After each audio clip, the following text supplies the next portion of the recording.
तो ये जो दश महाविद्याओं के अलग अलग स्वरूप हैं, आपने जो है इसके दक्षिणाचार के बारे में भी बात की, आपने इसके वामाचार के बारे में भी बात की। तो जो कौन से मुख्य संप्रदाय हैं जो वामाचार करते हैं और कौन से मुख्य संप्रदाय हैं जो दक्षिणाचार करते हैं? दक्षिणाचार में तो सबसे ज़्यादा त्रिपुर सुंदरी का ही पूजा होता है। श्री विद्या का पूजा दक्षिण भारत में बहुत होता है, पूरा इंडिया में भी होता है, दक्षिण भारत में तो ज़्यादातर होता है। वो दक्षिणाचार पद्धति से ही करते हैं पूजा, या समयाचार। समयाचार में क्या है कि उसमें मेडिटेशन ज़्यादा होता है। तो दक्षिणाचार में सब कुछ पद्धति एक ही है। श्री विद्या का जो श्री यंत्र का है उसका पूजा अर्चन इत्यादि विधि विधान से होगा। बस ये है कि जो तत्व है वो अनुकल्प स्वरूप में यूज़ किया जाएगा, उसमें प्रत्यक्ष तत्व नहीं यूज़ किया जाएगा। और जैसे आपने बताया जो पंचमकार के संकेतिक उस रूप में ही यूज़ होगा उसका।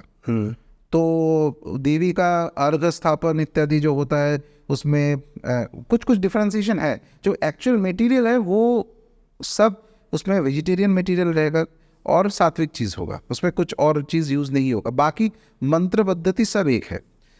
और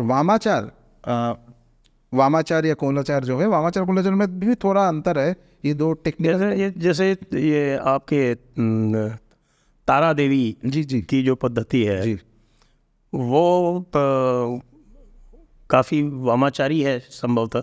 हाँ। और उसमें जो है वो काफ़ी लोग उसको बड़ा अजीब सा महसूस करते हैं कि साहब ये किस तरह की पद्धतियाँ हैं जी। उसमें मांस है, मदिरा है और कुछ भी है क्या जी।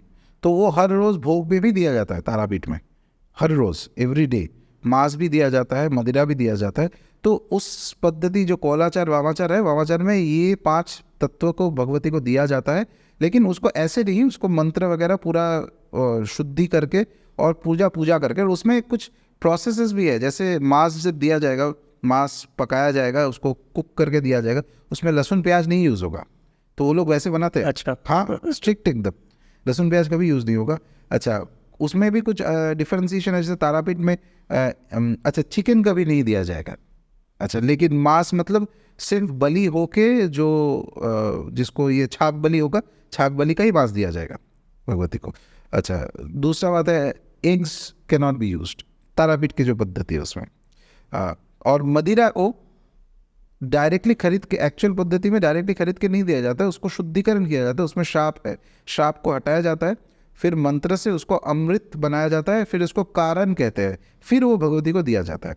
तो इसमें और एक चीज़ है कि तारा देवी जैसे हमारे महाविद्या तारा, हिंदुओं में जो तारा है बौद्ध तारा से थोड़ा अंतर है, अलग है। बौद्ध हमारे तारा जो पूजा जाते हैं वो स्मशान की देवी है। तो स्मशान में जब भी देवता प्रवेश करता है, चाहे वो शंकर भगवान भी हो, शंकर भगवान जब भैरव स्वरूप हो जाता है, स्मशान में आता है तो भैरव स्वरूप हो जाता है बाबा का। तो उसमें ये पंचतत्व प्रत्यक्ष यूज होता ही है।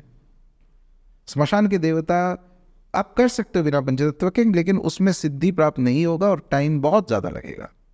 और जो भी ये काली का स्वरूप है, तारा के स्वरूप है, त्रिपुर सुंदरी का भी पूजा होता है पंचतत्व से, कामाख्या में तो होता ही है इत्यादि। तो ये सब इम्पोर्टेंट ये है कि ये भी शास्त्र के हिसाब से होता है। अच्छा, एकदम रैंडम नहीं है ये, कैसा होगा, कौन सा मंत्र से उसको जो भोग है कैसे बनाया जाएगा, कारण को कैसे शुद्धि किया जाएगा, सब मंत्र के पद्धति से ही होगा। और उसके बाद वो भगवती को दिया जाएगा 5। तो एक तरह से वो, जैसे मैं बता रहा था 7 आचार है, तो सप्त आचार तंत्र में बहुत इंपॉर्टेंट है। सबसे पहले वैदिक आचार है, उसके बाद वैष्णव आचार, उसके बाद शैव आचार, उसके बाद दक्षिणाचार। दक्षिणाचार जो शक्ति उपासना होगा, लेकिन वो होगा सात्विक तरीके से। उसके बाद वामाचार आ जाएगा। वामाचार में जैसे कि दक्षिणाचार मान लीजिए कि क्लॉकवाइज रोटेशन हो रहा है, शक्ति के चारों ओर प्रदक्षिणा हो रहा है, और वामाचार हो गया कि एंटी क्लॉकवाइज। मैंने आपको दिन में भी समझना है भगवती को, रात को भी समझना है। जो शुद्धता है उससे भी आपको सिद्धि प्राप्त करना है, जिसको आप अशुद्ध सोचते हो उससे भी करना है। एक तरह से ऐसा होना चाहिए कि जो मंत्र है, जो देवी है भगवती, सब अवस्था में आपको देखना है कि ये वहाँ पे भी है। जिसको हम लोग नेगेटिव तरीके से सोच रहे हैं कि ये नेगेटिव है, नॉर्मल रिलीजन में वो नेगेटिव सोचा जाता है, उसके अंदर भी देवता है, उसके अंदर भी उनका शक्ति है।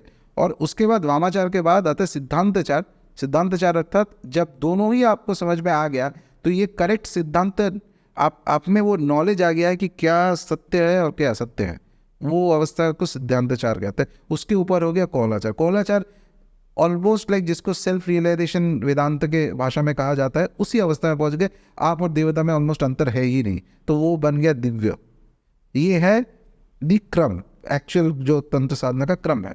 तो वामाचार इसलिए आता है कि तंत्र बोल रहा है कि सिर्फ दक्षिणाचार से नहीं होगा। आपको एक एग्जाम्पल मुझे याद आ रहा है, एक कहीं पे मैं पढ़ा था, ये एक बौद्ध मॉन्क्स जो लामा होते हैं ना, वो बहुत कठिन तपस्या करते हैं जो हम लोग नहीं कर पाते। वो कभी कभी 3 महीना 3 साल कभी 13 साल एक गुफा में जाके अपने आप को बंद करके वो देवता का अपना साधना की जा रहा है। हफ्ते में कोई आके खाना बस दे के जा रहा है और शक्ल भी नहीं देखेगा। इतना पावरफुल साधना होता है, वो हम लोग नहीं कर पाएंगे। वो हम लोग तो पागल ही हो जाएंगे शायद, अगर एक रिमोट कुछ गुफा में तिब्बत में वहाँ करते थे ये लोग, अभी भी करते हैं शायद। तो ऐसे एक लामा 3 महीना कोई देवता का साधना किया, लेकिन साधना जो एक रिमोट मोनास्टरी में, यानी वहाँ पे गुफा में नहीं, मतलब एक मोनास्टरी बना हुआ है जो उनको रूम दिया गया उस पर साधना करते हुए, और 3 महीने के बाद वो अवस्था का अद्भुत से रियलाइजेशन हुआ, ब्यूटीफुल अवस्था। तो वो अपने गुरु के पास आए और प्रणाम किया गुरु को। गुरु भी कुछ सब भी उनको मतलब प्रेज भी कर रहा है कि इतना आपने साधना किया, और वो ऑरा में रिफ्लेक्ट भी होता है कि साधना कोई भी आप करेंगे ना तो आप पूरा फेस में इसमें उसका रिफ्लेक्शन आएगा उसको ऑरा में। तो फिर गुरु ने, वो बहुत खुश हुआ, तो गुरु ने बोले तुम्हें और एक साधना करना है। बोले क्या साधना करना है? अच्छा, वो पीछे वाले पहाड़ में उसमें एक गुफा है, उस गुफा में जाके अब यही साधना करना। तो वो गुफा के अंदर गए तो देख रहा है कि गुफा में एक तो स्पाइडर्स है, उसके बाद सांप आ रहा है, उसके बाद रात को कोई शेर आ रहा है, उसके बाद कुछ अजीब व गरीब सब इंसेक्ट्स एंड ऑल दैट। तो क्या हुआ है, 2 दिन के अंदर उसका डर लग गया। इतना डर लगा कि वो जितना भी उसका जो रियलाइजेशन हुआ था, वो एक डर, एक नेगेटिव इमोशन है, नेगेटिव इमोशन आया तो वो पूरा निकल गया, वो दौड़ के गुरु के पास आया। तो देन वो गुरु जो उनको बोल रहा है कि नहीं, जब तक ये नहीं कंप्लीट होगा, वही अवस्था, वही एंड रिजल्ट चाहिए इस अवस्था में बैठ के, तब आपका साधना कंप्लीट नहीं हुआ है। ऐसा नहीं कि दुनिया में सिर्फ अच्छा ही चीज़ होगा, बुरा भी होगा, उसको भी फेस करने का स्थिरता, धैर्य, उसमें भी जो दिव्यता है वो भी समझना पड़ेगा। उसके बाद उस अंडरस्टैंडिंग से जो काम करेगा वो है, दैट इज अ सिद्ध पुरुष। तो यही फिलॉसफी तंत्र में भी यूज़ हो रहा है कि दक्षिणाचार तक आप करेंगे जो आपका पद्धति है, उसके बाद आप वामाचार में जाएंगे, और वो गुरु ही तय करेगा कब वामाचार में जाना है, कब इसमें कोलाचार में कब एंट्री होता है।